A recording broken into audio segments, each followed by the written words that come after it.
नमस्कार. Paranjpe बिल्डरच्या forest trails project संदर्भात PMRDAच्या कार्यालयामध्ये मी अनेक वेळा आलो. एकदा मी डॉक्टर योगेश मसे साहेब जे आयुक्त आहेत त्यांना पण एकदा भेटलो होतो. त्याच्यानंतर त्यांनी मला मुलाखत देण्याची कमिटमेंट केली होती आणि त्या मुलाखतीमध्ये माझे काही म्हणजे तिथल्या स्थानिकांशी चर्चा करून मी काही 4-5 प्रश्न काढले होते. त्या 4-5 प्रश्नांची उत्तरंही मला डॉक्टर योगेश मसे साहेबांकडनं हवी होती. पण योगेश मसे साहेबांना वेळ नाही आहे, त्यांचे काहीतरी मुख्यमंत्र्यांबरोबर मीटिंग्स आहेत वगैरे असं त्यांचे PA लोक म्हणत आहेत. तर माझं काही त्यांच्याशी काही फोर्सफुली काही हे नाही आहे की बाबा तुम्ही तुमचा वेळ द्या वगैरे. 4-5 प्रश्न जे आम्ही काढलेले आहेत त्या प्रश्नांची उत्तरं त्यांना द्यावी लागतील. पण हे जे काही प्रश्न आहेत त्या प्रश्नांची उत्तरं मी मागायच्या आधी स्पष्ट सांगू इच्छितो की परांजपे बिल्डरचं जे काही फॉरेस्ट ट्रेल्स प्रोजेक्ट आहे 2012 पासून लोकांनी तिथं प्रॉपर्टीज घेतल्यात. त्या प्रॉपर्टीमध्ये प्रॉपर्टी घेणारे लोक बरेच सिनियर सिटीजन्स आहेत आणि सिनियर सिटीजन्स लोक एक रिटायर्ड लाईफ जगत असतात, एक सामान्य लाईफ जगत असतात. पण त्यांना काही अपेक्षा असतात की बाबा आता आपण वयस्कर आहोत, आपल्याजवळ हॉस्पिटल पाहिजे वगैरे. तर त्यांना काही त्या अपेक्षा काही चुकीच्या नाहीत. अजून 2012 पासून परांजपे बिल्डर तिथं कन्स्ट्रक्शन करतायत. जिथं गार्डन आणि प्लेग्राऊंड एरिया दाखवला होता तिथंही PMRDAने त्यांना परवानग्या देऊन टाकल्या, बिल्डिंगा बांधून टाका. सगळ्याच जागेमध्ये बिल्डिंगा बांधणार असतील तर हॉस्पिटल कुठं होणार? हॉस्पिटलचं सोडा, ज्या ज्या जागा म्हणजे वेकेंट आहेत, म्हणजे काही काही लोक परदेशामध्ये सेटल्ड आहेत पण त्यांचे तिथं बंगले आहेत, तर त्या बंगल्यांमध्ये त्या प्रॉपर्टीजमध्ये तिथं दरोडे पडत आहेत. तर त्या लोकांची एक साधी सोपी अपेक्षा होती की तिथं त्या भागामध्ये पोलीस चौकी व्हावी. तर पोलीस चौकीची जागा ते देत नाहीत, तिथं ते हॉस्पिटल बांधत नाहीत.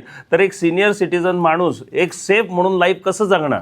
आज तिथं म्हणजे 5 गुंठ्याची प्रॉपर्टी पण 4-4, 5-5 कोटी रुपयांना सामान्य जनतेला विकली गेलेली आहे. आणि तिथं पहिले म्हणजे आता मी 5 कोटीचा बंगला घेतोय, मला पहिले दाखवतात प्लॅनमध्ये की माझ्या बंगल्याच्या समोर गार्डन असेल आणि दुसऱ्या दिवशी PMRDAला सँक्शन करून प्लॅन चेंज करून घ्यायचा आणि माझ्या बंगल्याच्या समोर तुम्ही कचरा डेपो आणून उभा करणार. तर हे कसं चालणार? मी प्रीमियम कॉस्ट 5-5 कोटीला 5 कोटीला 5 गुंठ्याचा प्लॉट कशासाठी घेतोय? जर एवढ्या मोठ्या प्रीमियम कॉस्टमध्ये जर बिल्डर प्रॉपर्टी घेत असेल आणि तिथं जर वाह्यात प्रकारे जर समाजामध्ये वावरत असेल आणि PMRDA जर त्याच्यावर दखल देत नसेल तर याच्यासारखी लाजिरवाणी गोष्ट असू शकत नाही. एनिवे, मला काय या गोष्टीवर कसं आहे माहिती का, कोळसा कितीही घासला तरी काळा, म्हणून मला आता या विषयावर बोलायचं नाही आहे. मी आत्ता PMRDAच्या डॉक्टर योगेश मसे साहेबांच्या कार्यालयामध्ये आहे. माझ्या बाजूला त्यांचे PA साहेब बसलेले आहेत. तर मला काही कोणामध्ये कॅमेरा वगैरे घेऊन मला कोणाची प्रतिमा डागाळायची नाही आहे. पण काही प्रश्न जे काढलेले आहेत त्या प्रश्नांची उत्तरं डॉक्टर योगेश मसे साहेबांनी द्यावी. त्यांच्या जे सिस्टीम आहे त्यांच्या सिस्टीमच्या अधिकाऱ्यांमध्ये ज्यांची काही रिस्पॉन्सिबिलिटी आहे त्या लोकांनी या प्रश्नांची उत्तरं द्यावीत अशी माझी हात जोडून डॉक्टर योगेश मसे साहेबांना विनंती आहे. त्या बाबतीत माझा पहिला प्रश्न आहे की 2012 साली टाउनशिपची परवानगी देताना घातलेल्या 1.3C कंडिशननुसार बिल्डरला सबस्टेशनसाठी जमीन देणे बंधनकारक आहे. तुमच्या ऑर्डरमध्ये ती अट घातली नाही. ग्रामीण ग्रीडमधून अखंडित वीज पुरवठा टाउनशिपला हा कसा मिळेल? हा प्रश्न तिथल्या काही स्थानिकांच्या चर्चेतून मला समोर आला. त्यामुळे हा पहिला प्रश्न आहे जो मी तुम्हाला विचारतोय. दुसरा प्रश्न, G32, G33 या आधी विकलेल्या जागा बिल्डरने खोटे अफिडेव्हिट करून टाउनशिपचे खुले गार्डन म्हणून 2012 ते 2019 पर्यंत दाखल केले आहे.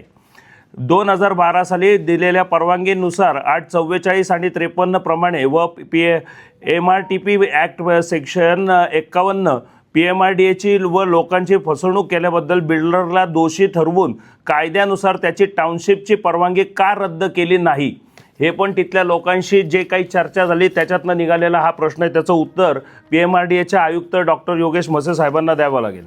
तिसरा प्रश्न, STP 2005 मधील नियमांनुसार 35 एकर अथवा ITP 2019 मधील नियमांनुसार 35 एकर बागा, 25 एकर बागा आणि खेळाची मैदाने असणे आवश्यक आहे.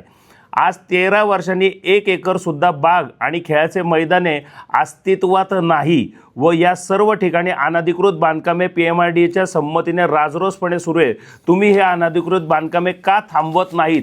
हा डॉक्टर योगेश मसे साहेबांना माझा हा तिसरा प्रश्न आहे. चौथा प्रश्न, PMRDAने केलेल्या पाहणीनुसार अनट्रीटेड स्वेश हे जमिनीमधील टाकीमध्ये जमा करून टाकीला पडलेल्या भोकामधून जमिनीत मुरून दिले जात आहे. हे सिद्ध झाले आहे, बरोबर आहे. अजितदादा पवार यांनी दिलेल्या माहितीनुसार स्वेश पॉल्युशनसाठी तुम्ही लहान बिल्डरवर कारवाई करून त्यांची बांधकामे थांबवली. मग परांजपे बिल्डरवर कारवाई का करत नाहीत? असं तिथल्या स्थानिकांचा हा चौथा प्रश्न आहे. म्हणजे त्यांच्या बोलण्यातनं जे जाणवलं ते हे 4 प्रश्न मी मांडलेत. पाचवा प्रश्न, फॉरेस्ट ट्रेल्समध्ये 3 मोठी अनधिकृत बांधकामे, सेल्स ऑफिस, घोड्यांची पागा, घोड्यांचा क्लब, कंपाऊंडिंग फी चार्ज न करता 2019 साली अधिकृत केल्याचे तुम्ही रिपोर्टमध्ये मान्य केले आहे. मग तुम्ही आता कंपाऊंडिंग फी चार्ज करून संबंधित अधिकारी वर्गावर कारवाई का करत नाही? यामुळे झालेल्या गव्हर्नमेंटच्या नुकसानीला जबाबदार कोण? असं तिथल्या स्थानिक लोकांशी मी जे काही चर्चा केली त्याच्यातनं हे प्रश्न उद्भवलेले आहेत. तर डॉक्टर योगेश मसे साहेब जे PMRDAचे आयुक्त आहेत त्यांना माझी हात जोडून विनंती आहे की त्यांनी लवकरात लवकर या 5 प्रश्नांची उत्तरं द्यावीत. आणि हे 5 प्रश्न आयुक्त साहेब मी तुमच्या PS साहेबांकडे याच्या कॉपी मी गेल्या आठवड्याभरापासून मी तुमच्याकडे देऊन ठेवलेल्या आहेत. याच्यावर कुठलंही प्रत्युत्तर तुमच्या इथली लोक देत नाहीत. माझी तुम्हाला हात जोडून विनंती आहे, या संदर्भात मला तुमची मुलाखत घ्यायची होती. ती मुलाखत तुम्ही द्यावीत आणि हा विषय संपुष्टात आणावा आणि योग्य ती कारवाई, जर परांजपे बिल्डरकडनं चुकीच्या काही गोष्टी घडत असतील तर त्याच्यावर योग्य ती कारवाई करावी. आणि जर परांजपे बिल्डरची याच्यात कुठल्याच प्रकारचा दोष नसेल तर त्याचं योग्य ते स्पष्टीकरण तुम्ही द्यावं अशी मी तुम्हाला हात जोडून विनंती करतो. नमस्कार.